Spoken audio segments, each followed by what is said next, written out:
mentioned mammograms earlier, and obviously you have a lot of experience with breast cancer. What do you think of that test and the guidelines that seem to change, that you should start when you're 50, and then it was 40, and then it's moved back and forth? What are your thoughts on that?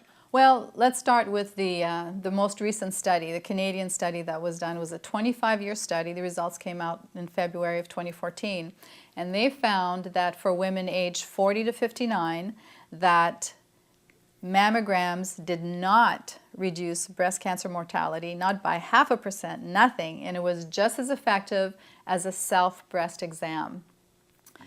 So by the time a tumor or a lump is seen in a mammogram, it's been there for 5 to 8 years. So there's mammograms. And we know that the compression, the radiation, I mean, we know it causes cancer. I mean, there's studies after study.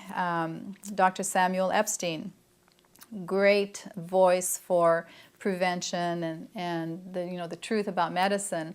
But he said that if a woman follows a typical 10-year protocol of getting mammograms every year, every 6 months, she's getting as much radiation as a woman who was outside of the epicenter of Hiroshima, 1 mile away.